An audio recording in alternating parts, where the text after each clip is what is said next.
Halo teman-teman semua, Assalamualaikum warahmatullahi wabarakatuh. Selamat datang kembali di Baru Belajar. Alhamdulillah akhirnya kita bisa berjumpa lagi setelah liburan yang sangat panjang, libur Ramadan, libur Idul Fitri, sampai libur Idul Adha. Akhirnya kita bisa berjumpa lagi di malam ini, malam Jumat yang ini sudah selesai Idul Adha. Jadi kita bisa mulai lagi. Ada beberapa alasan lah tentang kenapa beberapa malam cuma tidak bisa belajar, tapi ya intinya alhamdulillah kita bisa ketemu lagi. Nah, pada malam hari ini kita akan melanjutkan, ini masih belum saya hapus, kita masih akan berbicara tentang penanganan bilangan. Yang malam hari ini kita akan bicara tentang angka signifikan. Namun sebelum itu, seperti biasa, mari kita mulai pembelajaran. Kita belajar kimia pada malam hari ini untuk berkirim doa dulu. Yang pertama kepada kedua orang tua kita, yang kedua adalah kepada guru-guru kita, dan yang ketiga khususan kepada Bapak Raymond Chang yang bukunya kita baca. Pada semua yang telah disebutkan, Al-Fatihah.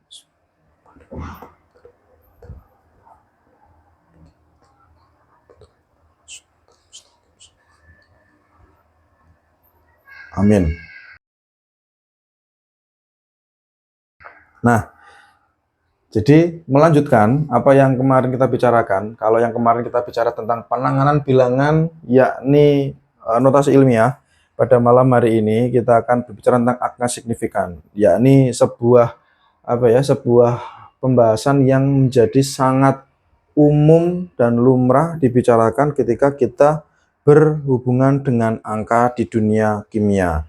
Karena ya sebenarnya bukan hanya kimia sih, berhubungan dengan angka dimanapun lah, di matematika, di fisika, di biologi, angka signifikan ini juga menjadi penting. Ini adalah sebuah materi yang Bapak Raymond Chang sengaja menaruh di depan. Mungkin ya penafsiran saya adalah karena kemarin kita bicara notasi ilmiah itu berhubungan dengan angka, yang mana angka itu penting untuk ilmu sains karena angka matematika adalah ilmu alatnya sains. Nah, untuk itu biar kita tidak terkecoh dan kita tidak salah dalam mengoperasikan angka itu, sehingga kita perlu paham apa angka signifikan. Nah, dari buku itu didefinisikan oleh Bapak Raymond Chang bahwa angka signifikan adalah banyaknya digit yang diperhitungkan. Gitu loh. Jadi ada berapa banyak digit yang diperhitungkan di dalam suatu kuantitas yang diukur atau dihitung. Jadi misalnya kita punya satu seri angka yang mana di situ terdiri dari angka 0 dan tidak 0. Berapa digit yang diperhitungkan? Jadi ternyata tidak semua digit yang tertulis itu diperhitungkan. Ada yang diperhitungkan, ada yang tidak.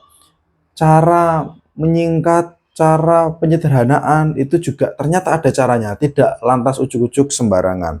Sehingga ini nanti akan berhubungan dengan akurasi. Jadi apa yang kita bicarakan tentang banyaknya digit yang diperhitungkan itu berbicara tentang akurasi. Misalnya begini, kalau misalnya kita bicara 6,0 dengan 6,1 dengan misalnya 6 tok, itu bisa beda. 6 tok dengan 6,0 itu beda. Ternyata 6 tok dengan 6,0 itu nanti cara penyelesaiannya bisa beda. Ini berhubungan dengan akurasi. Artinya kita nanti ini akan menggunakan angka signifikan itu ketika berurusan dengan proses kuantifikasi, pengukuran. Itu yang nanti entah pada materi yang keberapa, pertemuan yang keberapa, baru akan kita temukan. Jadi akan berhubungan dengan akurasi. Habis ini saya akan berikan contoh penerapan bagaimana angka signifikan menjadi sangat penting. Tapi sebelumnya saya akan sampaikan dulu teks yang diberikan Bapak Raymond Chang. Yang selanjutnya adalah dengan mengetahui jumlah angka signifikan dalam suatu pengukuran, suatu massa, kita dapat memastikan pengukuran yang digunakan dalam perhitungan data. Jadi keakuratan. Jadi angka signifikan itu berhubungan dengan akurasi. Ini. Saya akan berikan contoh tentang penggunaan angka signifikan itu berhubungan dengan akurasi penghitungan. Teman-teman bisa mengikuti, misalnya ada sebuah contoh begini. Di sini ada sebuah reaksi C2H6 ditambah O2, lalu akan bereaksi berubah menjadi CO2 ditambah dengan H2O. Nah, langkah pertama yang perlu kita lakukan adalah menyetarakan. Saya sebenarnya sih cara menyetarakannya ya geradakan agak geradakan saja, kayak misalnya di kiri C-nya berapa, di kanan C-nya berapa, di kiri hanya berapa, di kanan hanya berapa, gitu-gitu saja. Jadi mungkin cara yang saya gunakan tidak selalu sama dengan yang misalnya diajarkan di buku-buku. Jadi mungkin di buku bisa lebih rigid dan lebih mudah dipahami, tapi ya pokoknya dari saya, kalau di kiri O-nya 2, yang kanan O-nya nanti juga harus 2. Kalau di kiri C-nya 2, yang kanan C-nya juga harus 2. Gitu-gitu saja. Nah, setelah ini kita bisa melihat bahwa di sini C-nya 2, di kanan C-nya 1. Berarti ini tidak seimbang. Di sini hanya 6, di sini hanya 2. Ini juga tidak seimbang. Yang hanya seimbang itu di sini O-nya 2, di sini O-nya juga 2 di kanan. Nah, berarti kita perlu penyeimbangkan. Pertama, kita coba misalnya kalau di sini ini C-nya 2, kita coba di sini tulis 2. Gitu aja dulu. Artinya C-nya beres. Kiri C-nya 2, kanan C-nya juga 2. Lalu setelah itu H.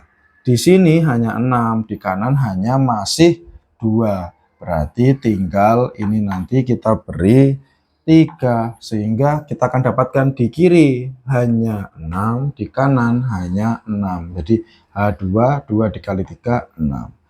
Sehingga akhirnya yang berbeda adalah O.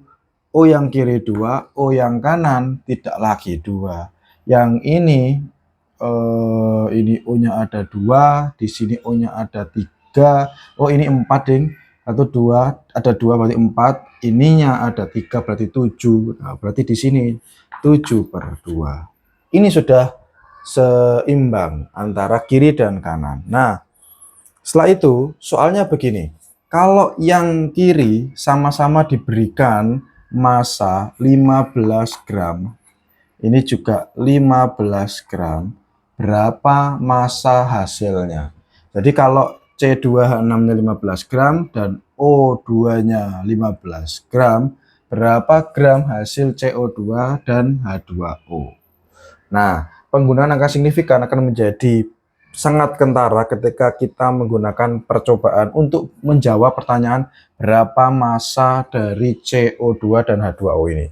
Sekarang, langkah yang perlu kita lakukan adalah tentu menghitung molnya dulu. Kita hitung mol dari semua ini, sehingga akan kita dapatkan bahwa persamaan mol, ini saya benar-benar dari dasar aja, karena siapa tahu ada yang belum tahu, menghitung mol adalah N sama dengan gram per mr. Oh, mungkin persamaannya tidak di sana lah ya, di sebelah kirinya aja. Intinya kalau kita menghitung mol, persamaannya adalah N itu molnya gram per mr, biar lebih ringkas dan muat.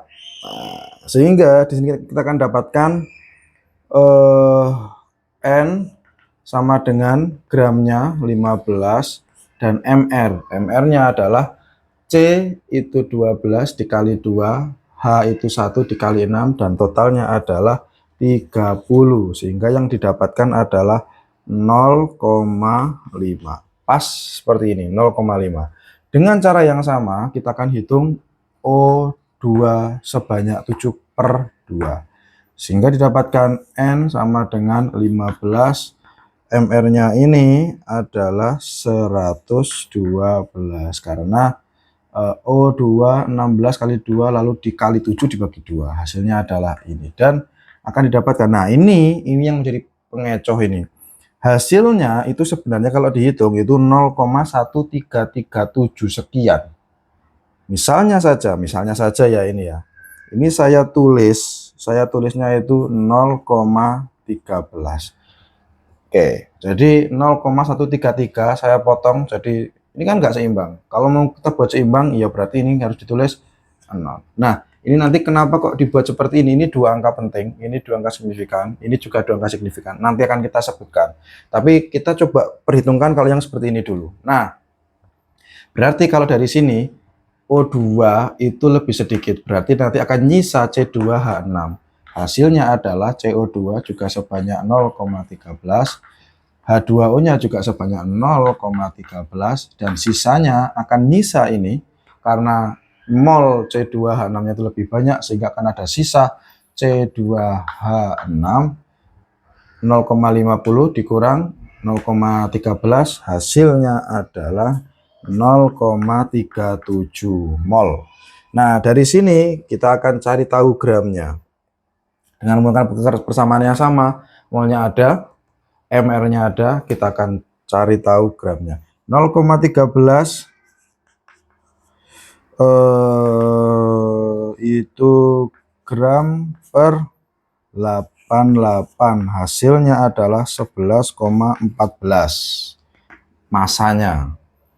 Lalu habis itu yang kedua 0,13 ini gram per masanya, ini ada sejumlah 3 adalah 54, hasilnya adalah 7,02. Lalu yang terakhir itu adalah 0,37, ini sama itu ya, 30, hasilnya adalah 11,11. Nah, ketika ini dijumlahkan, hasilnya adalah 29,26. Tidak persis sama. Yang kiri 15 tambah 15, 30. Tapi yang kanan 29,26. Tidak persis sama, tapi bisa kita katakan 29,26 itu sangat mendekati 30. 15 tambah 15. Tapi coba mari kita bandingkan. Ketika misalnya ini kita tidak gunakan persamaan seperti ini. Kalau misalnya yang tadi awalnya itu kan yang saya ubah 0,50 ya, sehingga angka di belakang koma, angka pentingnya itu kan ditambah. Angka penting ditambah itu berarti lebih akurat, seperti itu. Mari kita buat ini menjadi lebih tidak akurat, artinya angka pentingnya dikurangi. Kalau ini angka pentingnya 2, 5 dan 0, 1 dan 3. Sekarang coba angka pentingnya kita kurangi. Kalau yang pertama tadi itu kan saya bilangnya bahwa ini sama dengan ini, hasilnya adalah 0,5. Ini 0,133. Kalau saya ngikuti yang 0,5, berarti yang kanan akan menjadi 0,1. Sehingga yang ini, karena ini lebih sedikit ya, sama, ini 0,1, ini 0,1, yang paling kanan adalah 0,4. Sebenarnya dari sini tidak terlalu jauh. 0,13 ke 0,1, bedanya tidak terlalu jauh. 0,37 ke 0,4 juga tidak terlalu jauh. Tapi coba nanti kita perhatikan hasilnya. Hasilnya berarti dengan menggunakan persamaan yang sama. 0,1 sama dengan gram dibagi 88. Hasilnya adalah 8,8. Lalu yang ini 0,1 dibagi 54. Hasilnya adalah 5,4. Dan yang terakhir 0,4. Lalu habis itu gram dibagi mana tadi, 30. Hasilnya adalah 12. Kalau 0,8, 5,4 dan 12 dijumlahkan, hasilnya sungguh membagongkan karena hasilnya hanya 26,2. Bayangkan, yang semula ini 15 ditambah 15, maunya itu 30. Ketika kita menggunakan satu angka signifikan, hasilnya hanya 26,2. Yang mana ketika kita tambah angka signifikannya, hasilnya itu mendekati 30, yakni 29,26. Itulah yang dimaksud bahwa angka signifikan itu berhubungan dengan akurasi. Semakin besar angka yang dipertimbangkan, berarti akurasi penghitungannya itu akan jadi semakin pas, semakin cocok, semakin persis. Tuh, jadi angka signifikan berhubungan dengan akurasi. Jadi tidak sembarangan kita memilih. Nah, ada beberapa cara kita menyebut angka itu signifikannya ada berapa. Tentu kita perlu berkenalan dengan ini terlebih dahulu sebelum selanjutnya kita akan masuk ke bagaimana cara menghitungnya. Karena kita bisa lihat bahwa sebenarnya apakah perhitungan yang seperti ini itu nanti dikatakan benar atau tidak. Karena ada cara ngitungnya. Jadi cara ngitung, cara penentuan angka signifikan itu tidak sembarangan. Ada aturan-aturannya. Sekali lagi, kenapa kok kita ribet bicara tentang ini? Karena ini berbicara tentang akurasi, dan akurasi menjadi penting ketika kita berbicara tentang kuantifikasi. Tapi yang menarik adalah Pak Remucang mengatakan aturan yang mudah ini. Aturan yang mudah ini. Mungkin untuk beberapa orang menghafalkan atau menentukan angka signifikan itu rumit, tapi menurut Pak Remucang di bukunya, di Kimia Dasar itu mudah. Pertama, jadi nanti akan kita bicarakan ya, beberapa penentuan angka signifikan. Pertama, ketika setiap digit yang tidak nol adalah signifikan. Itu yang pertama. Setiap digit yang tidak nol itu adalah angka signifikan. Misalnya 1,234, 4 angka signifikan. Lalu 843, 3 angka signifikan. Setiap digit yang tidak nol adalah angka signifikan. Yang kedua, ini aturan-aturan dulu nih, bagaimana cara penggunaannya habis ini. 0 di antara digit yang tidak nol adalah signifikan. Sekali lagi, 0 yang di antara tidak nol adalah angka signifikan. Misalnya 202, 3 angka signifikan ini. Lalu habis itu misalnya 40.501, 5 angka signifikan. 0 di antara digit yang tidak nol, semuanya angka signifikan, termasuk ini. Jadi ini yang kedua. Lalu yang selanjutnya, 0 di kiri dari digit tidak nol pertama tidak signifikan. Gimana maksudnya? 0 di kiri dari digit yang tidak nol pertama tidak signifikan. Misalnya 0,08. Berapa angka signifikannya? 1. Jadi 0 di sebelah kiri, angka yang tidak nol pertama itu tidak signifikan. Berarti 0,0 ini tidak signifikan, 8-nya signifikan. Misalnya lagi 0,000371. 3 angka signifikan. 0 sebelah kiri, angka yang tidak nol itu tidak signifikan. Lalu selanjutnya, jika suatu bilangan lebih besar dari 1, nah ini mulai yang kayak gini-gini nih. Ini berarti kan lebih kecil daripada 1. Jika suatu bilangan lebih kecil dari 1, maka semua nol yang ditulis di sebelah kanan koma diperhitungkan sebagai angka signifikan. Misalnya, kalau 2, 1 angka signifikan. Kalau 2,0, ini 2 angka signifikan. Ketika penjumlahannya itu semuanya menggunakan 2 angka signifikan, berarti kita tidak boleh terus nulisnya itu 2 tok, tapi 2,0. Jadi 0 di sebelah kanan. Kalau ini ya, aturannya adalah jika suatu bilangan lebih besar daripada 1, maka semua 0 yang ditulis di sebelah kanan koma diperhitungkan sebagai angka signifikan. Ini berarti 2,0 adalah 2 angka signifikan. Misalnya di sini ada 40,062, 5 angka signifikan. Lalu misalnya 3,040, 4 angka signifikan. Jadi 0 di sebelah kanan ini semuanya adalah angka signifikan. Maka semua 0 yang ditulis di sebelah kanan koma diperhitungkan sebagai angka signifikan. Lalu ini kan ketika lebih besar daripada 1. Ketika lebih kecil daripada 1, jadi lebih besar itu begini. Ketika lebih kecil daripada 1, maka harga 0 di akhir dan 0 di antara tidak 0 yang dianggap signifikan. Misalnya, nah itu mirip yang ini nih, 0,090. Ini 2. Ini saja yang signifikan kalau lebih kecil daripada 1. Lalu misalnya 0,3005. Ini berarti 4 angka signifikan. Lalu misalnya 0,000421, berarti ini 3 angka signifikan. Nah, yang terakhir, cara menentukan angka signifikan untuk bilangan yang tidak mengandung koma desimal. Jadi kalau yang begini-begini kan mengandung koma desimal atau yang ini. Misalnya, angka yang tidak mengandung koma desimal. 00 di bilangan bisa jadi angka signifikan dan bisa jadi tidak. Misalnya di sini misalnya 400. 0 di sini itu bisa jadi signifikan, bisa jadi tidak. Dikatakan 1 bisa, dikatakan 2 bisa, dikatakan 3 bisa. Jadi dikatakan 1 itu berarti angka signifikannya adalah 4. Dikatakan 2 itu berarti 40. Dikatakan 3 berarti 400. Ini membingungkan. Gimana caranya biar tidak membingungkan? Kembali ke yang minggu lalu, yakni dengan menggunakan notasi ilmiah. Kita ubah ini. Misalnya 400 itu diganti menjadi 4 kali 10 pangkat 2.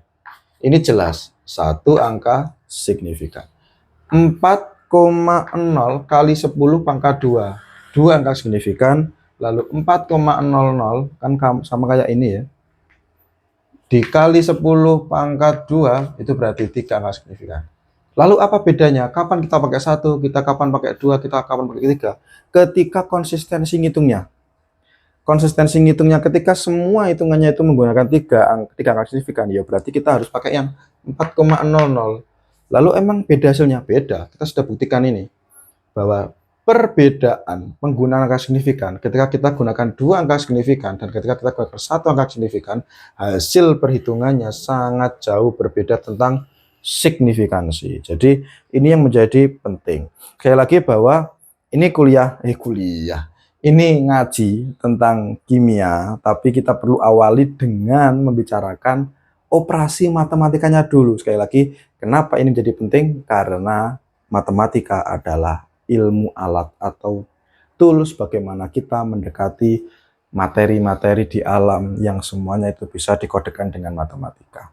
Oke, sudah sekian itu dulu. Bagaimana cara menggunakannya, bagaimana cara pengoperasiannya, tambah kurang kali baginya gimana? Kita jumpa lagi minggu depan. Karena sekali lagi, prinsip dari ngaji ini adalah dikit-dikit aja yang penting istiqomah. Sekarang ini dulu kita buktikan bahwa angka signifikan itu berpengaruh pada akurasi, dan kita sudah sampaikan beberapa tata aturan untuk menyebut angka signifikan. Itu bagaimana caranya. Cukup pada malam hari ini. Kita berjumpa lagi minggu depan. Semoga sehat selalu teman-teman. Dikit-dikit aja yang penting istiqomah. Assalamualaikum warahmatullahi wabarakatuh.